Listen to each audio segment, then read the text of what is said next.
Hello, स्वागत है आपका आज की क्लास में। और आज हम पढ़ने जा रहे हैं miscellaneous exercise class 11th NCERT. तो बात करते हैं पहले क्वेश्चन की। The function F is defined by F X equal to X square और उसकी दूसरी वैल्यू क्या है बच्चों, 3x है। यहाँ देखो, यहाँ पे एफ एक्स क्या है, एक्स स्क्वायर और 3x है।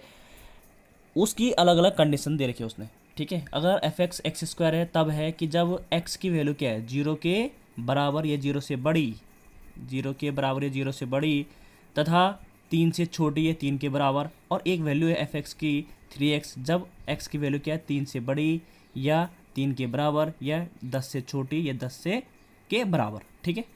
The relation g is a defined by gx। एक रिलेशन और दे रखा उसने, gx एक्स स्क्वायर और 3x उसकी वैल्यू है। इसके लिए भी कंडीशन दे रखी है x की, जैसे आपको दिखाई दे रहा है x की वैल्यू 0 और 2 के बीच है।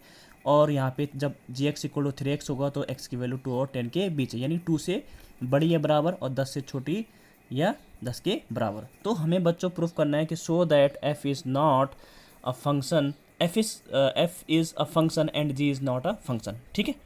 तो सबसे पहले बच्चों जब फंक्शन की बात आती है तो सबसे पहले आपके दिमाग में फंक्शन की डेफिनेशन आनी चाहिए, ठीक है। फंक्शन की डेफिनेशन क्या होती है कि ईच, सपोज मैं सेट की बात कर रहा हूँ कि आपके पास दो सेट होते हैं, जैसे हमने नॉर्मली हम कहते हैं सेट ए और सेट बी। तो हम क्या बोलते हैं, each element of set A has a unique image in set B, यानी कि सेट ए के हर एलिमेंट का सेट बी के साथ एक यूनिक इमेज बननी चाहिए, ठीक है।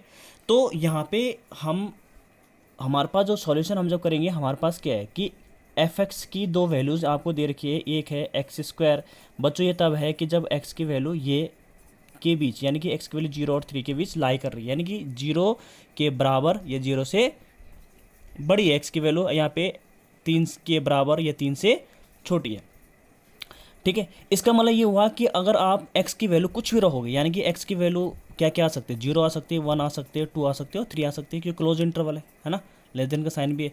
तो इसका मतलब यहाँ पे अगर, यानी कि आप पास आपको क्या निकालना है कि चेक करना है फंक्शन है कि नहीं, यानी कि आप यहाँ पे x की वैल्यू कुछ भी रखोगे इनमें से तो आपको एक नया एलिमेंट मिले। जैसे यहाँ पे आपने 0 रखा तो 0 मिला, 1 रखोगे तो यहाँ पे 1 का स्क्वायर 1 ही होता है, यहाँ पे अगर 2 रखा तो 2 2 4 हो जाएगा, यहाँ पे 3 रखा तो 3 3 9 आपको मिलेगा, ठीक है। आप रख के देख सकते हैं। तो इसका मतलब क्या हो कि हर एलिमेंट की एक नई इमेज आपको मिल रही है, एक ही इमेज मिल रही है, एक यूनिक इमेज मिल रही है बच्चों, ठीक है। समझ बात आई।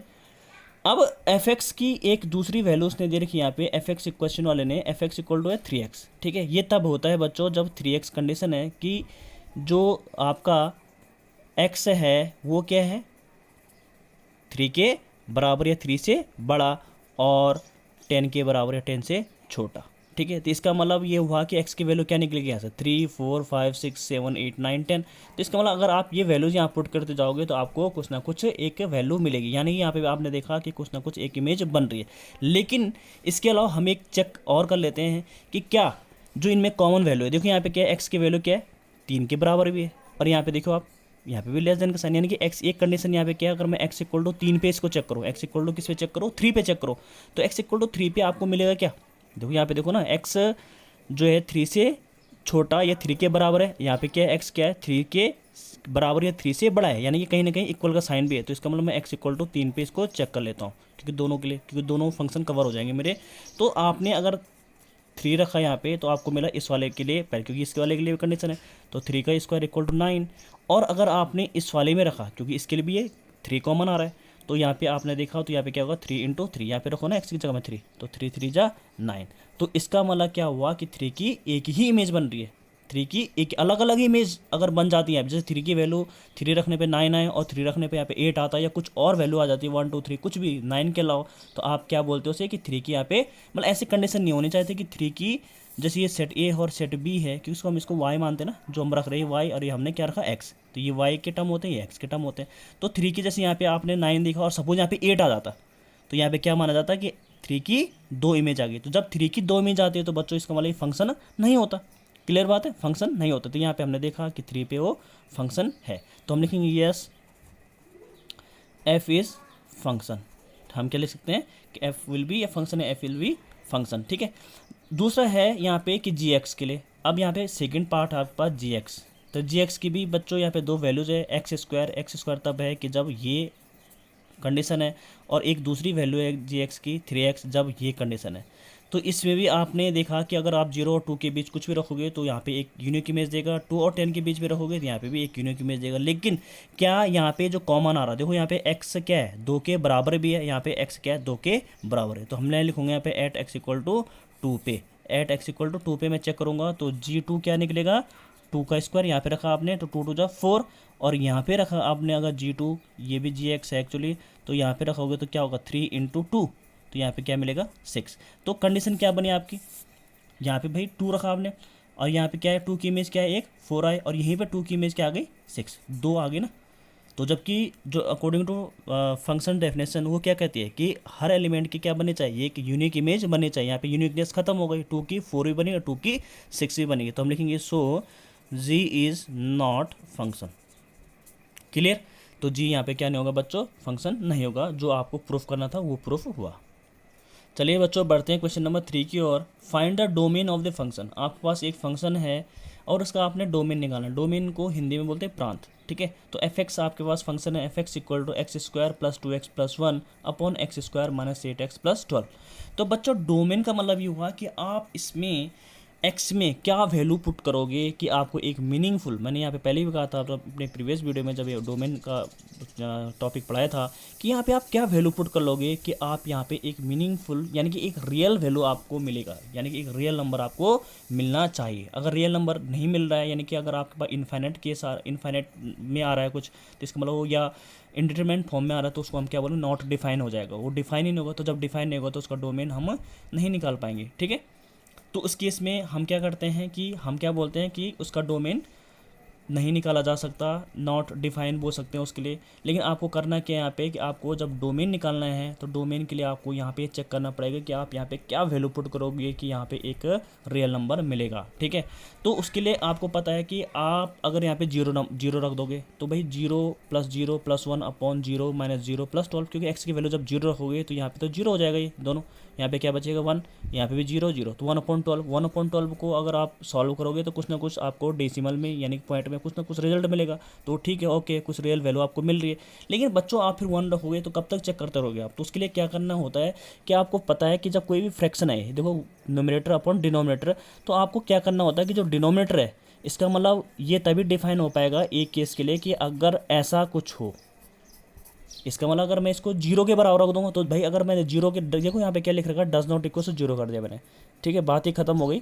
बस आपने इतना ही समझना है कि जो नीचे वाला पोर्शन है, ठीक है, डिनोमिनेटर वो कभी भी 0 नहीं होना चाहिए। अगर किसी फ्रैक्शन का डिनोमिनेटर 0 हो जाएगा यानी कि समथिंग अपॉन ये अपॉन 0, तो इसका मतलब क्या हो जाएगा, इन्फाइनाइट आ जाएगी, यानी कि डिफाइन ही नहीं हो, ठीक है। तो जब डिफाइन नहीं हो तो उसका डोमेन कैसे निकलेगा, तो हमने इसका डोमेन निकालने के लिए क्या करना पड़ेगा, इसका मतलब यहाँ पे रियल वैल्यू निकालने के लिए, कुल मिला के बोलने वाली बात यह है कि यहाँ पे रियल वैल्यू निकालने के लिए मुझे इसको 0 के बराबर नहीं रखना है। अगर 0 रख दिया तो समझो ये क्या हो जाएगा, पूरा गड़बड़ हो जाएगा। क्लियर है, तो यहाँ पे आपने 0, अब इसका बच्चों फैक्टर कर लीजिए, तो फैक्टर करने पे क्या हो जाएगा, यहाँ पे आपको पता है जैसे हम करते हैं 12 1 12, और 12 के 2 पार्ट कर लीजिए कि जिसको ऐड करें क्या आ जाए 8 आ जाए। तो इसको हम ऐसे कर सकते हैं 4 3 क्या हो जाएगा 6 2 जा 12, तो यानी कि 6 + 2 हो जाएगा यहाँ पे, है ना। तो ये हो जाएगा बच्चों एक्स स्क्वायर, इसको सॉल्व कर लीजिए 6x minus 2x plus 12 does not equal to 0।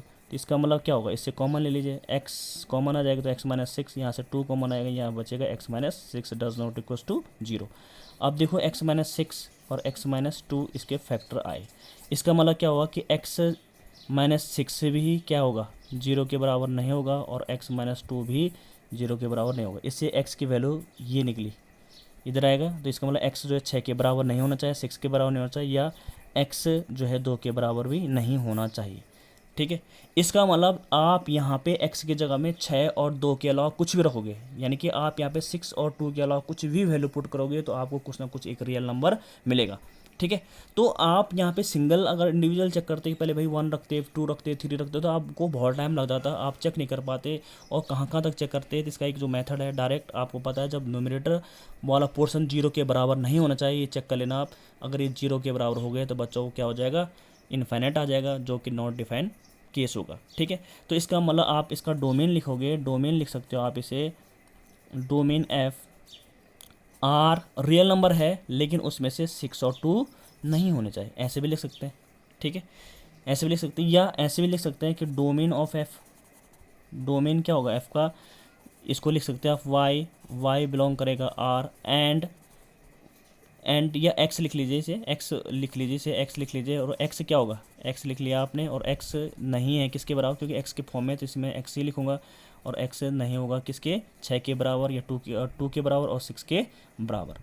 ठीक है, तो आप ऐसे भी लिखने का अलग अलग तरीका है, ये भी बेस्ट है, ये भी बेस्ट है। तो होप कि आपको ये क्लियर हुआ होगा।